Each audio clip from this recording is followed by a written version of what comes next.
Hello student, welcome you all. Our today's topic is crystal field theory, that is CFT, from again the chapter coordination compound, class 12.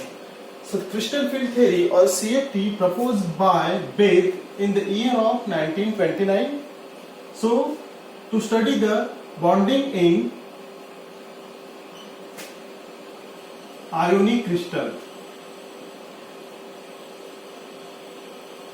Later on, this theory was applied by Slug Penny and Van Vleck in the year of 1932 to study the magnetic properties of transition metal and their complexes. So this theory received a considerable favor from the scientists of the coordination chemistry, that is coordination chemist, and this theory largely replaced the valence bond theory. So according to this theory, the interaction between the metal ion and ligand is purely electrostatic. That means while forming the coordination compound, when the ligand approaches to the central metal,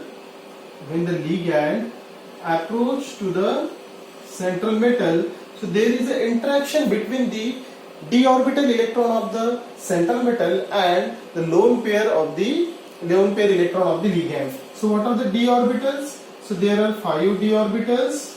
What are the 5 d orbitals? So dxy, dyz, dzx, dx square minus y square and dz square. So these ligands are negatively charged molecules or neutral ions.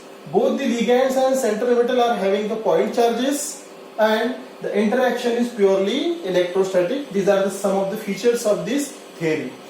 Now next feature is when the ligand and central metal ions electron get interact, so the d orbitals of this central metal ion is initially degenerates. That means they are having the same energy. So they get split into two types of orbital, that is T2G and EG orbitals. So what are T2G orbitals? So T2G orbitals are dxy, dyz, dzx, and EG orbitals are dx square minus y square and dz square. Okay. Now the energy difference between these T2G and EG orbital is called as a crystal field splitting energy, and it is denoted by delta. For octahedral complex it is represented as delta O, for tetrahedral it is represented as delta T. So this is arbitrarily considered as a 10 dq. So this splitting of these orbitals is again depends on the geometry of the complex, because as the geometry changes, the orientation of the ligand is also changes. Suppose if we take an example of the octahedral complex.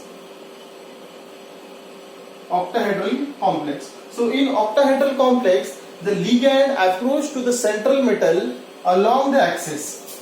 So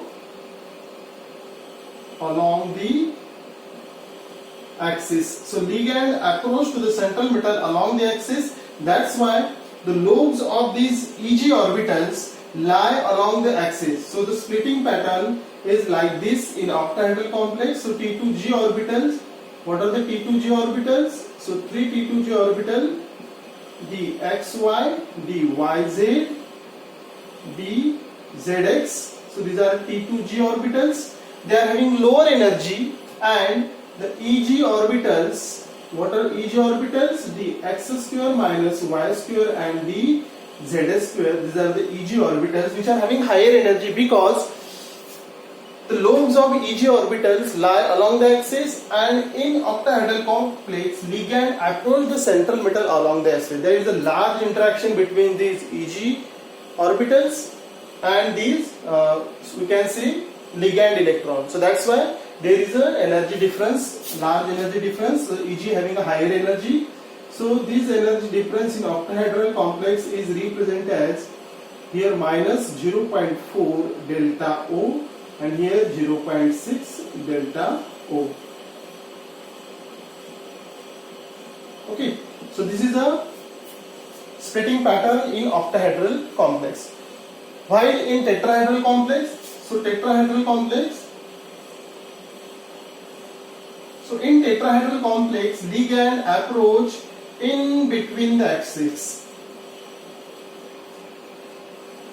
Ligand approaches in between the axis. That's why the splitting pattern in tetrahedral complex is like this. Here are the EG orbitals, which is having a lower energy because they get a less repulsion because their lobes lie along the axis, and in tetrahedral complex, ligand approach in between the axis. So the lobes of T2G orbitals, what are the T2G orbitals? That is the XY, the YZ and the ZX. So here it is called as a T2, EG and T2 orbitals. For tetrahedral it is called as a T2. Instead of T2G here written as a T2.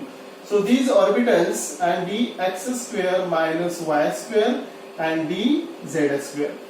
So this is a splitting pattern which is exactly opposite of the octahedral complex.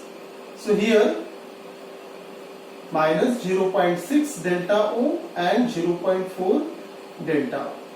So delta O, not delta O, it's delta T because this is a tetrahedral complex. So this is splitting pattern in tetrahedral complex. So according to this theory, the interaction between these ligand and central metal is purely electrostatic, so that the d orbitals of the metal ions is split into two types of orbital, T2G and EG orbitals. But this splitting is depend on the geometry of the complex. So in octahedral complex, the orbitals, that is EG orbital having their lobe along the axis, that's why there is a large interaction between the metal ion d orbitals and the EG orbitals. That's why the energy of EG orbital is higher. So here T2G orbital having less repulsion or less interaction, their energy is lower. Whereas in tetrahedral complex it is opposite.